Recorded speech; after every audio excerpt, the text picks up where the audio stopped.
Teaching exam එක pass වෙන්න බලාගෙන ඉන්න ඕගොල්ලෝ අනිවාර්යෙන්ම මේ කරුණු 15 දැනගෙන යන්න. අපි යම් කරුණු වලට.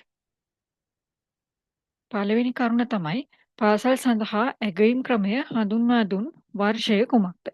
පාසල් සඳහා ඇගයීම් ක්‍රමය හඳුන්වා දුන් වර්ෂය තමයි 2002. 2002 දී තමයි පාසල් වලට ඇගයීම් ක්‍රමය කියන එක හඳුන්වලා දුන්නේ. ගුරුවරුන් ළමයින්ගේ ස්ථානීය දෙමාපියන් කියන සංකල්පය නීතිගත කර ඇති ලියවිල්ල කුමක්ද? ගුරුවරුන් ළමයින්ගේ ස්ථානීය දෙමාපියන් කියන සංකල්පය නීතිගත කර ඇති ලියවිල්ල තමයි 37 2012 ගුරු ආචාර ධර්ම කියන ලියවිල්ල. 37 2012 ගුරු ආචාර ධර්ම ලියවිල්ල තමයි ස්ථානීය දෙමාපියන් විදියට ගුරුවරුන් සලකනවා කියන සංකල්පය නීතිගත කරලා තියෙන ලියවිල්ල. ලෝකය වෙනස් කළ හැකි බලවත්ම අවිය අධ්‍යාපනය බව ප්‍රකාශ කළේ කවුද? ලෝකය වෙනස් කළ හැකි බලවත්ම අවිය අධ්‍යාපනය කියලා ප්‍රකාශ කළේ නෙල්සන් මැන්ඩෙලා. නෙල්සන් මැන්ඩෙලා තමයි කිව්වේ ලෝකය වෙනස් කළ හැකි බලවත්ම අවිය අධ්‍යාපනය කියලා. අධ්‍යාපන අරමුණු සහ පරමාර්ථ සම්බන්ධයෙන් ක්‍රියා කරන ශ්‍රී ලංකාවේ ප්‍රධානම ආයතනය කුමක්ද? අධ්‍යාපන අරමුණු සහ පරමාර්ථ සම්බන්ධයෙන් ක්‍රියා කරන ශ්‍රී ලංකාවේ ප්‍රධානම ආයතනය තමයි ජාතික අධ්‍යාපන කොමිෂන් සභාව. ජාතික අධ්‍යාපන කොමිෂන් සභාව තමයි අධ්‍යාපන අරමුණු සහ පරමාර්ථ සම්බන්ධයෙන් කටයුතු කරන ආයතනය. National Education Commission. National Education Commission තමයි education ඒම්ස් ඔබ්ජෙක්ටිව්ස් සම්බන්ධයෙන් කටයුතු කරන මූලිකම ආයතනය.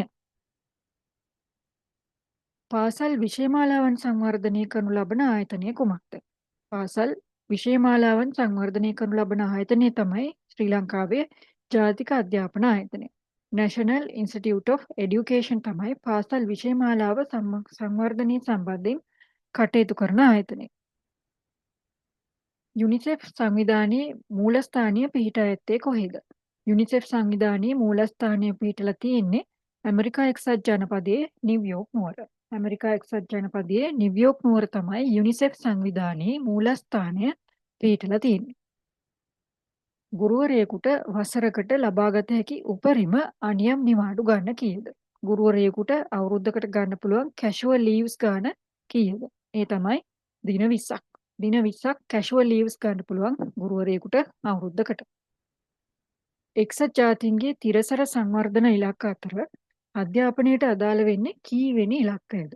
එක්සත් ජාතීන්ගේ තිරසර සංවර්ධන ඉලක්ක අතර අධ්‍යාපනයට අදාළ වෙන්නේ කීවෙනි ඉලක්කයද? ඒ තමයි 4 වෙනි ඉලක්කය quality education කියන එක.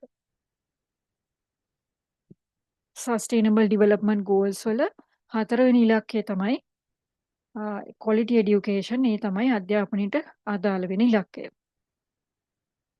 අධ්‍යාපන පරිපාලනය විමධ්‍යගත කිරීමේ පියවරක් ලෙස අධ්‍යාපන කලාප education zones පිහිටුවේ කුමන වර්ෂයේදීද?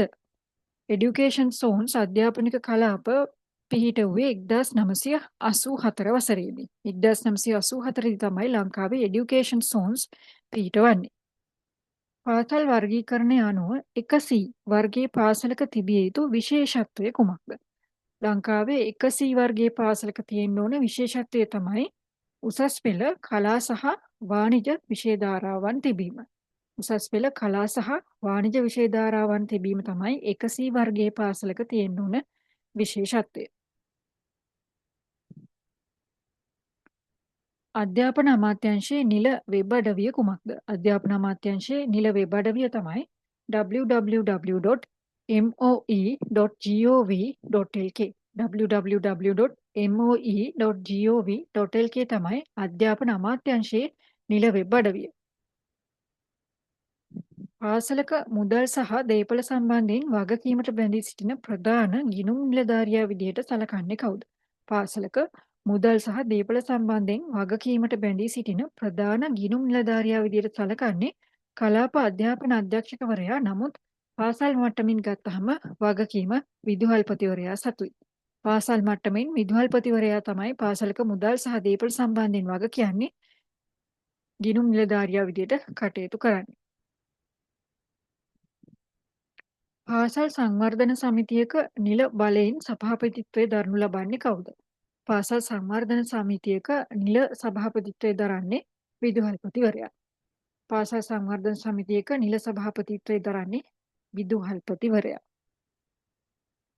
ගුරු උපදේශක තනතුර ඇති කිරීමේ ප්‍රධාන අරමුණ කුමක්ද? ගුරු උපදේශක තනතුරු ඇති කිරීමේ ප්‍රධාන අරමුණ තමයි ගුරුවරුන්ගේ වෘත්තීය සංවර්ධනය සහ විෂය දැනුම යාවත්කාලින කිරීම සඳහා සහාය වීම.